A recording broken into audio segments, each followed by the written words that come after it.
Vamos iniciar nossa aula com a correção da atividade remota 1. É importante a participação de todos na realização dessas atividades remotas, pois através dessas atividades é colocada a frequência no CIEP. Vamos iniciar. Questão 1. Explique o que é eletrostática e cite exemplos de condutores e isolantes de energia elétrica. Então, a eletrostática é o ramo da física que estuda as cargas elétricas e as interações entre essas cargas. Condutores. Então, nós vimos que os condutores eles são materiais que apresentam portadores de cargas elétricas, ou seja, esses elétrons quase livres, o que facilita essa mobilidade nos mesmos em seu interior. Então, eu coloquei em destaque aí que os condutores eles possuem uma grande quantidade de elétrons livres. Nós vimos aí logo no início. Então, exemplos de condutores metais como cobre, platina e ouro. E os isolantes, eles apresentam essa característica de não serem portadores de cargas elétricas livres.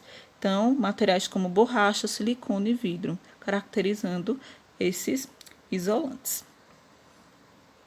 Questão 2. De acordo com a capacidade de ceder elétrons, explique quem tem maior capacidade de ceder elétrons, o vidro ou a lã.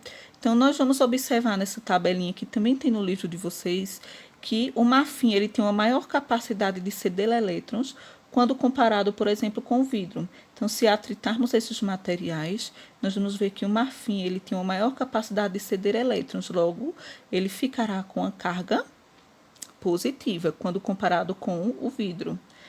Se formos comparar a madeira e a lã, atritarmos esses materiais, o que é que ocorre? A madeira, que tem uma maior capacidade de ceder elétrons, vai ficar com a carga positiva e a lã com a carga negativa. E aí eu coloquei em destaque, o vidro tem maior capacidade de ceder elétrons quando atritado com a lã. Então, se a gente fizer essa comparação, o vidro ficará com carga positiva porque ele cedeu elétrons para a lã, que ficará com carga negativa.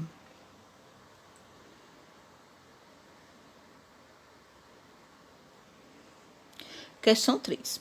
Observe a imagem e explique o que acontece. Então, eu coloquei aí que quando o condutor é carregado positivamente, é aproximado do condutor neutro. Então, o que vai acontecer quando ocorre esse procedimento? Então, observe que esse condutor carregado positivo, quando ele aproxima do condutor neutro, ele tem a tendência de fazer essa troca de elétrons. Então, observe que o positivo ele atrai o negativo. Então, não esqueçam dessa relação, positivo atrai negativo, ok? Então, é importante esse destaque.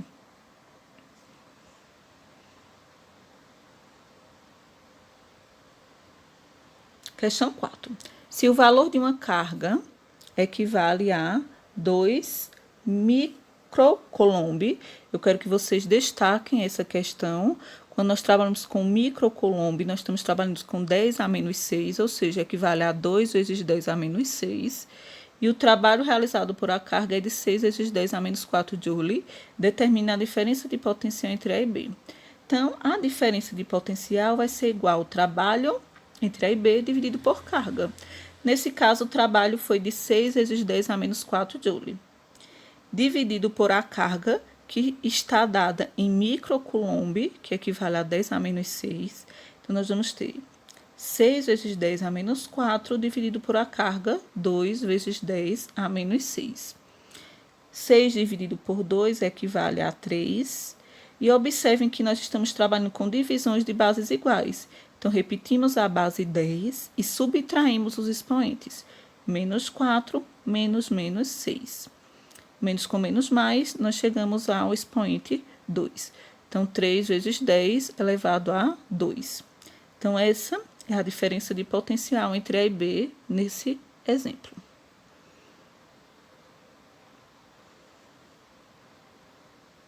Vamos agora revisar um pouco da lei de Coulomb. Então, duas partículas carregadas com a carga de 2 microcoulomb, ou seja, 2 vezes 10 a menos 6, e 4 milicoulomb, ou seja, 10 a menos 3, são separadas no vácuo. Então, se elas são separadas no vácuo, nós vamos ter a constante eletrostática ou dielétrica do vácuo de 9 vezes 10 a nona, a uma distância de 0,5 metros. Determine o módulo de força elétrica existente entre as cargas. Então, aí nós temos a formulazinha.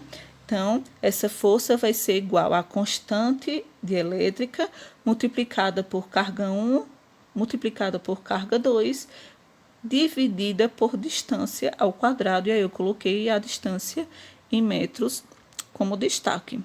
E observem, mais uma vez, as unidades de medida das cargas. Uma carga está com 2 microcoulomb, ou seja, 2 vezes 10 a menos 6, e a outra carga está com 4 milicoulomb, ou seja, 4 vezes 10 a menos 3. Aqui é a tabelinha para vocês se organizarem.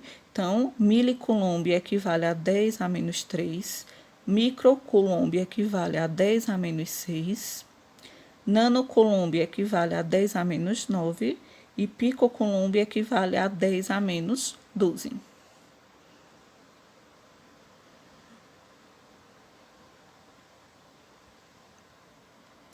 Vamos agora para a organização.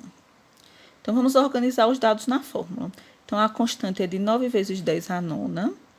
A carga 1, 2 vezes 10 a menos 6, porque ela equivale a microcoulomb. A carga 2, 4 vezes 10 a menos 3, porque equivale a milicoulomb, dividido por essa distância, que foi de 0,5 ao quadrado, que equivale a 0,25. Já coloquei ela embaixo. Observem que eu organizei os valores. 9 vezes 2 vezes 4. E a base 10, ela está sendo multiplicada. Então, quando multiplicamos, nós somamos os expoentes. Então, repetimos a base 10 e vamos somar os expoentes. 9 mais menos 6 mais menos 3. Então, 9 vezes 2 vezes 4, 72, vezes 10 elevado a 9 menos 6 com menos 3, equivale a 3. Mais menos 3, então, fazemos o jogo de sinal. Então, nós temos aí... Chegamos aí a um valor de 0. E vamos lembrar um destaque. Qualquer base elevada ao expoente 0, o resultado é 1. Então, 10 elevado a 0 é 1, 5 elevado a 0, 1, 3 elevado a 0, 1. Então, 72 vezes 10 elevado a 0 é o mesmo que 72 vezes 1, que equivale a 72. 72 dividido por 0,25 equivale a 288 newtons. Então, essa é a força pedida na questão.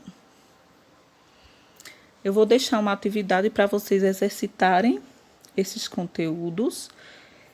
E essas semanas nós vamos trabalhar revisões até que seja autorizado nós darmos continuidade aos conteúdos. Então, bons estudos!